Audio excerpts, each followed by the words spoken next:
Bonjour à tous, j'espère que vous allez bien. Alors en fait dans cette vidéo, on va travailler sur l'exercice 9. Alors concernant le trait par sélection des maximums, d'accord. Alors on va classer les éléments d'un tableau A par ordre décroissant, comme vous voyez ici, d'accord. Alors la méthode est très simple. Alors on va parcourir le tableau de gauche à droite, d'accord. Alors à l'aide de l'indice I. Alors pour chaque élément A de I du tableau, on va en fait déterminer la position de Pmax. Pmax est la position de notre max dans le tableau, du premier maximum à droite de A de I. Ça veut dire on suppose que le premier élément c'est notre max, d'accord. Alors puis on va échanger ce dernier, A de I, et A de Pmax. Ça veut dire on va changer le premier élément du tableau avec le max. D'accord, si chanson copie de max signifie la position de notre max. Alors on passe à la partie pratique pour bien détailler. Alors on dispose en fait, c'est ça notre programme que je viens de réaliser. Alors c'est la partie déclaration, en fait c'est notre tableau de taille maximum 50. Alors N c'est la dimension, I c'est les rangs à partir duquel A n'est pas trié. D'accord. Alors puis nous avons J c'est l'indice courant. Alors on va voir par la suite pourquoi I signifie que à partir duquel A n'est pas trié. Nous avons I, c'est pour la permutation, ça veut dire changer le A de I avec le max, le A de max. Et puis max c'est indice de la position de l'élément, d'accord, ça veut dire la position de notre max. Alors le maximal à droite de A de I.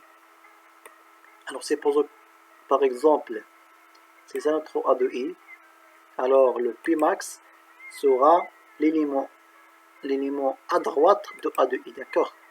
Alors ici c'est très simple, c'est pour la saisie des éléments, c'est pour la dimension, c'est pour les éléments de tableau comme nous avons déjà vu dans les vidéos précédentes, d'accord. Alors ici en fait c'est l'affichage de notre tableau, alors c'est ça le tableau donné, d'accord. Alors maintenant en fait on arrive à trier des tableaux par sélection directive des maximums, d'accord. Alors bien sûr on va utiliser le boucle for, d'accord. For, alors en fait grand I est égal à 0, d'accord. Grand I inférieur N moins 1, d'accord. Pourquoi N moins 1? Parce que comme nous avons, comme j'ai expliqué ici, I signifie l'indice de, pardon, I c'est le rang à partir duquel le A n'est pas trié. Alors dans ce cas par exemple, lorsque ça veut dire le dernier élément sera pas trié. Alors je vais vous donner un exemple pour bien expliquer le problème. Alors I plus plus, d'accord, entre les accolades.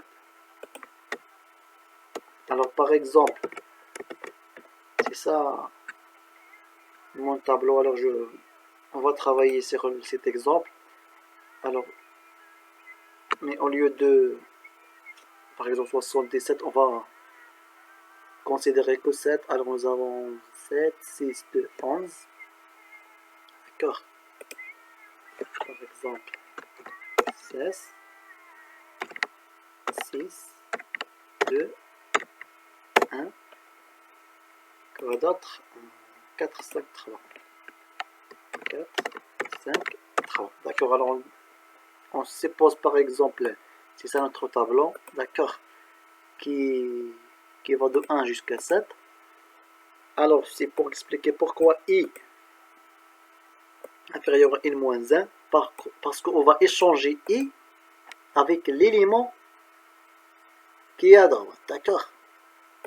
Alors I, il va varier de 7 jusqu'à ici, d'accord. Parce que celui-ci, on peut l'échanger avec l'élément suivant. Et l'élément suivant, ça veut dire le i. Alors c'est pas la peine d'arriver jusqu'à le dernier élément, alors c'est pour cela en fait on a mis que i inférieur à n moins z, d'accord. Quoi d'autre? Alors en p de max est égal à quoi? Est égal à i. Parce qu'on va supposer que le max est égal au premier élément. Alors comme j'ai expliqué dans la vidéo précédente pour comment déterminer le max, on suppose que le max est égal au premier élément. Mais on suppose, on n'est pas en fait sûr que le premier élément c'est le max, d'accord. Alors quoi d'autre? On va en fait utiliser d'autres boucles. Alors le boucle pour sélectionner le max ici, d'accord. Alors comme vous voyez ici, la méthode est très simple, c'est bien détaillé ici. Alors par exemple, on va sélectionner le maximum ici qui est égal à 67, d'accord. On va échanger 77 avec 66, d'accord. Alors maintenant on est là. De nos deuxième tableau, il varie de 2 jusqu'à 2, 3, 4, jusqu'à 5. Alors on va sélectionner ici le max. Alors le max ici c'est 55, d'accord. Alors on va échanger en fait 55 avec 22, d'accord. Alors on aura ce tableau comme suite. Alors puis i sera incrémenté comme vous voyez ici. Alors on va aussi déterminer le max ici qui est 44. On va l'échanger avec 11. Alors puis on va échanger 33 avec 11. Puis 22 avec 11, d'accord. Et on aura le tableau final. Alors c'est pour cela i varie de 0. Alors on a besoin d'autres boucles pour déterminer le max. Alors for g est égal à i plus 1. Pourquoi i plus 1? Parce que par exemple on doit échanger le premier élément avec le deuxième élément. Le premier élément c'est a de i, le deuxième élément c'est a de g, d'accord. Ici pardon, g c'est pas i, d'accord. Alors grand G inférieur à grand N. Alors dans ce cas-là, G il se varie de deuxième élément jusqu'à le dernier élément, d'accord. Mais par contre I de 0 jusqu'à n moins 1 élément, d'accord. Alors G plus. Ici c'est pas la peine de mettre les accolades parce qu'on a seule instruction. Bien pour aller faire. D'accord. Alors if quoi? On va comparer un élément avec l'élément précédent. D'accord, ça veut dire if quoi? A de i. D'accord, A de i, ça veut dire le premier élément supérieur à A de P max.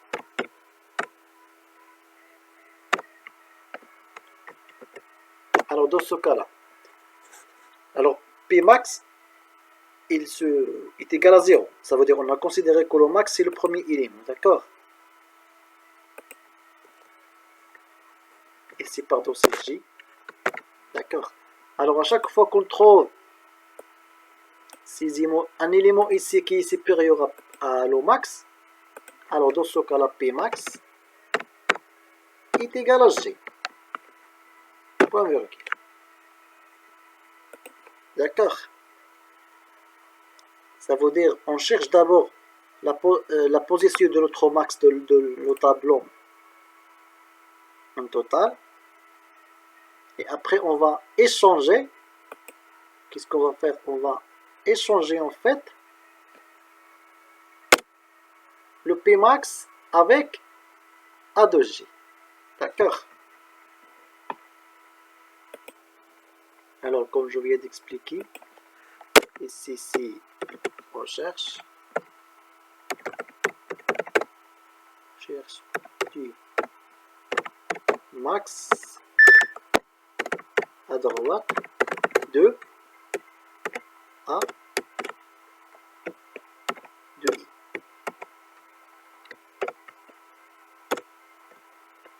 D'accord. Alors ici, c'est seulement là pour la recherche du max. Pardon, ici max. À droite de A de I. D'accord. Alors, comme j'ai déjà ici, on cherche le max. Et on va les changer avec le A de I. D'accord. Alors, la permutation, en fait, c'est simple. Alors, nous avons déjà notre variable ed est égal à de I. D'accord. I A de I est égal à 2 max. D'accord, de P max, point virgule, et A de P max, CTRL V, A de max, est égal à I. Point virgule. D'accord, alors dans ce cas-là, on va permettre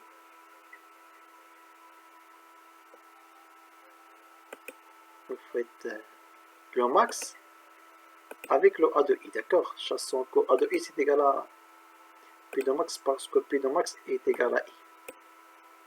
D'accord, alors l'idée est très simple. Alors cette partie-là, elle est réservée seulement à l'échange de A de I avec le maximum, d'accord. Ça veut dire la permutation est très simple. Alors, par exemple, on va voir les instructions, instruction par instruction de cet exemple-là. D'accord. Alors, c'est ça notre tableau. Alors, on va déterminer d'abord le max. Ça veut dire concernant cette partie-là. D'accord, on va déterminer le max. Alors, notre max, c'est le premier élément. D'accord. Alors, ça veut dire on va échanger 7 avec 6. Alors, comme vous voyez ici, on a changé ici, ça veut dire cette partie-là est considérée déjà triée. Alors on passe au tableau suivant durant cette partie-là. Alors on va échanger cet élément-là avec le max. D'accord. À chaque fois qu'on trouve le max, on le permet avec la valeur suivante du parti qui est déjà trié. D'accord. Alors I sera incrémenté. Alors ici on a changé 55 avec 22. Alors maintenant, on va déterminer le max qui est 44, ainsi de suite, d'accord. Alors par exemple, dans cet exemple-là, ici, qu'est-ce qu'on va faire? On a cette partie-là, d'accord. Alors, cette partie est considérée déjà triée. Alors, on va se concentrer sur cette partie-là. Alors, le max, c'est 5, d'accord. Alors, on va échanger 5 avec 2, d'accord. Alors, on aura 7, 6 et 5. Alors 1, 4 et 2. Parce qu'on a échangé 5 avec 2. Alors 2 et 3. D'accord. Alors dans l'étape suivante, alors on a 7, 6 et 5. Alors cette partie-là est considérée déjà triée. Alors maintenant on va se concentrer dans cette partie-là. Alors on va déterminer le max qui est égal à 4. On va échanger 4 avec 1. Ça veut dire 4, 1, 2 et 3. D'accord. Alors maintenant, cette partie-là est déjà triée. Alors on va se concentrer sur cette partie-là. On va déterminer le max qui est égal à 3. On va le permettre avec 1. D'accord. Alors ça veut dire on a 7, 6, 5, 4, 3, 2, 1. D'accord. Alors dans l'instruction suivante, on va se concentrer ici. Le max, c'est ça le max. On va le permettre avec 1. Et on aura le tableau résultant. D'accord. 7, 6, 5, 4, 3, 2 et 1. D'accord. Et c'est ça notre tableau qui est trié en ordre décroissant. D'accord. Ça veut dire à chaque fois qu'on trouve le max, on le permet avec le A de le P de max, on le permet avec A de I. D'accord. Parce qu'en fait, c'est le P max qui se varie. Dans le deuxième boucle, d'accord, à chaque fois, par exemple, I est égal à 1, alors G sera parcourir sur tous les éléments du tableau, on détermine le max et on les change avec A de I. D'accord, alors je pense que l'idée est bien claire. Alors, dans cette partie, il y a que l'édition de résultats, ça veut dire l'affichage de notre tableau résultant. D'accord. Alors, on va exécuter notre programme. Par exemple, on va entrer même ces éléments-là. Alors, 7, 6, 2, 1, 4, 5, 3. 7, 6, 2. Alors, qui contient, pardon, CTRL Z. Ici. Alors, pardon, il y a une erreur ici à détecter. Parce que en fait, on n'a pas fermé le...